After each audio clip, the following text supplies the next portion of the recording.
दोस्तों, मैं हूं Harish Sitlani, vastu and numerology expert.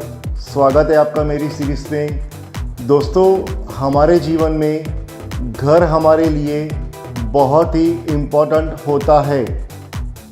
जब हम घर खरीदने के लिए जाते हैं तो हमारी ये इच्छा होती है कि जो घर हम खरीद रहे हैं वो घर हमारे लिए, हमारे परिवार के लिए शुभ हो। लोग जब घर खरीदते हैं तब उनके मन में थोड़ी सी घबराहट होती है कि वो घर जो लेना चाहते हैं, क्या वो घर उनके लिए अच्छा होगा या अच्छा नहीं होगा। दोस्तों, इस वीडियो में मैं आपको वास्तु रिलेटेड कुछ ऐसी बेसिक बातें बताऊंगा कि जब भी आप घर खरीदने के लिए जाते हैं या आपको किराए पे लेना है, तब आपको किन बातों का ध्यान रखना चाहिए, जैसे भविष्य में होने वाली प्रॉब्लम्स को कम किया जा सके। तो चलिए दोस्तों, शुरुआत करते हैं वीडियो की ये जानकर कि घर लेते समय हमें किन बेसिक बातों का ध्यान रखना चाहिए। नंबर 1, घर के आसपास क्या नहीं होना चाहिए। नंबर 2, घर का आकार कैसा हो। नंबर 3, घर के कमरों के दिशाओं की थोड़ी बहुत जानकारी। नंबर 4, घर के मुख्य द्वार की दिशाएं।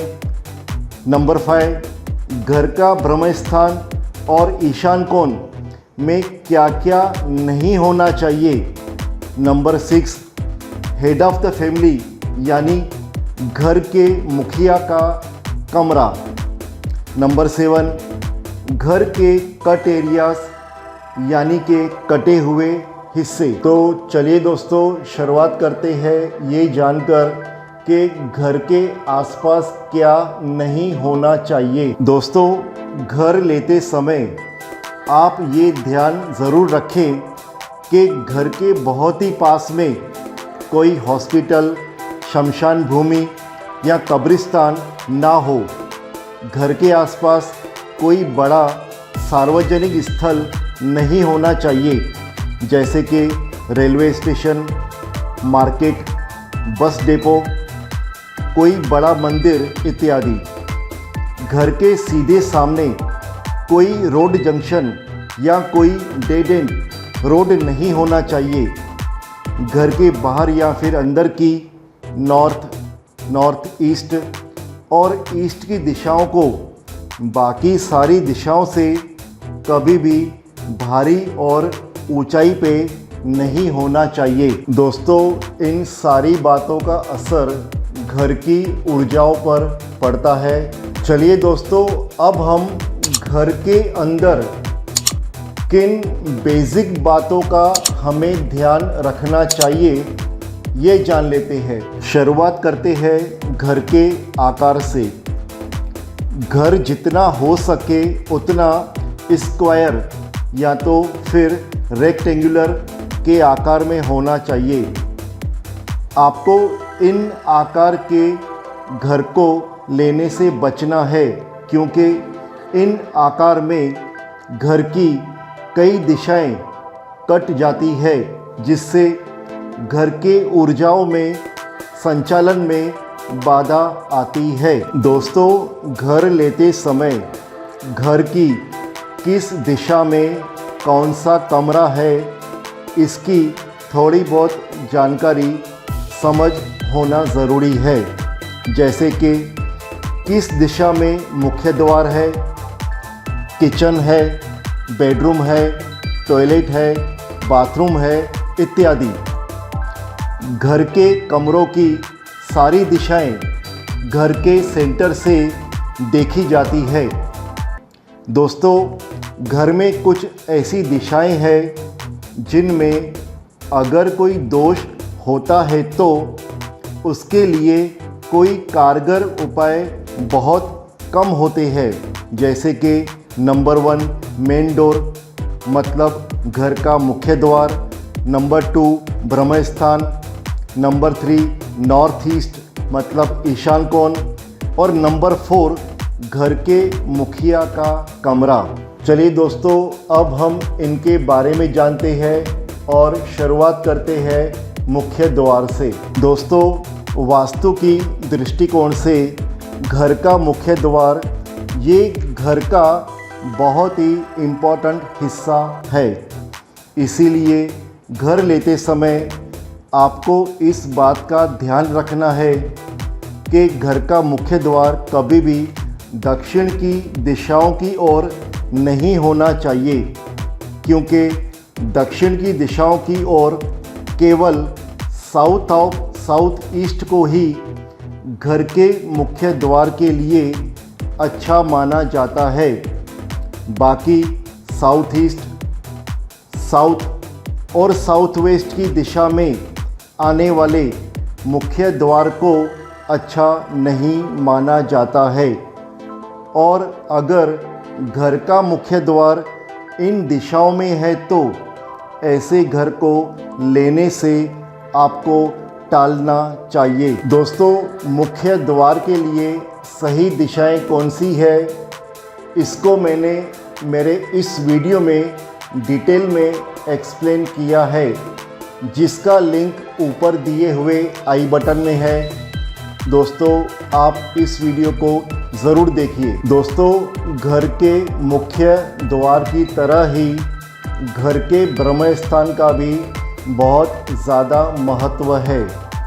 तो चलिए दोस्तों, जानते हैं ब्रह्म स्थान के बारे में। दोस्तों, ब्रह्म स्थान यानी कि घर का सेंटर, ये हमेशा हल्का और खुला हुआ होना ज़रूरी है। दोस्तों, ब्रह्म स्थान के बारे में मैंने मेरे वीडियो में डिटेल में एक्सप्लेन किया है, जिसका लिंक ऊपर दिए हुए आई बटन में है। आप इस वीडियो को ज़रूर देखें। दोस्तों, ब्रह्म स्थान पर किसी भी प्रकार का भारीपन या स्थिर वज़न जिसे हिलाना मुश्किल हो और टॉयलेट नहीं होना चाहिए। इसीलिए ऐसा घर जहां पर ब्रह्म स्थान में दीवार हो, जहां पर सीढ़ियां हो, पिलर्स, कॉलम्स, बीम्स, टॉयलेट या फिर सेप्टिक टैंक है तो ऐसे घर को आपको कभी भी नहीं लेना चाहिए। इसके अलावा ब्रह्म स्थान का कुछ भाग या फिर पूरा ब्रह्म स्थान घर के बाहर है तो ऐसे घर को भी आपको नहीं लेना चाहिए। चलिए दोस्तों, अब हम घर के नॉर्थ ईस्ट यानी कि ईशान कोने के बारे में जानते हैं। दोस्तों, वास्तुशास्त्र में ईशान कोने को ईश्वर का स्थान माना जाता है। इस दिशा से हमें बहुत ही पवित्र और पॉजिटिव एनर्जी मिलती है। इसीलिए अगर घर के ईशान कोने में टॉयलेट, सेप्टिक टैंक या फिर ढक एरिया होता है तो ऐसे घर को आपको कभी भी नहीं लेना चाहिए, क्योंकि इनके लिए कोई कारगर उपाय नहीं है। दोस्तों, हमने जाना कि घर का मुख्य द्वार, घर का ब्रह्म स्थान, घर का ईशान कोण, इसी तरह से घर के मुखिया का जो कमरा होता है वो भी बहुत इम्पॉर्टेंट होता है।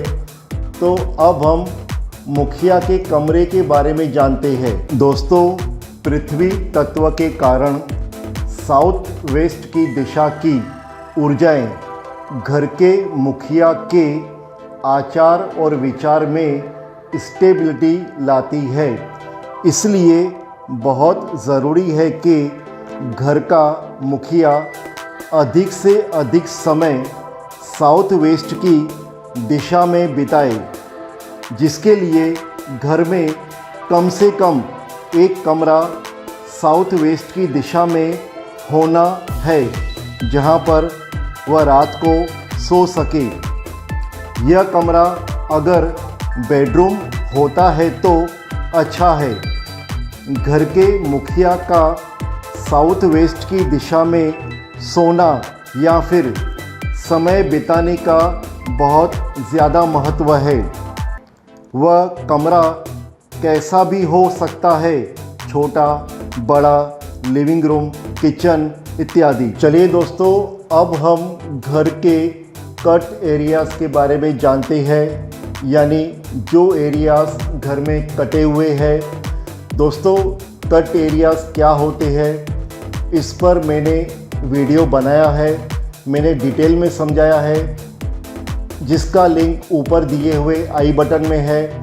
तो दोस्तों, इस वीडियो को आप ज़रूर देखें। दोस्तों, वास्तुशास्त्र में सब डायरेक्शंस का मतलब विदिशाओं का भी महत्व होता है, क्योंकि 5 महातत्वों में से एक तत्व वहाँ पर भी वास करता है। दोस्तों, इसकी अधिक जानकारी के लिए आप मेरा ये वीडियो ज़रूर देखें। दोस्तों, घर में अगर एक से अधिक विदिशा में बड़े कट एरियाज़ है, यानी कि विदिशा का बड़ा हिस्सा या फिर पूरी विदिशा घर के बाहर है, तो ऐसे घर को लेने से आपको बचना चाहिए, क्योंकि इनसे कई वास्तु दोष होने की संभावना होती है। दोस्तों, ये कुछ बेसिक बातें हैं, जब आप घर खरीद करते हैं तब आपको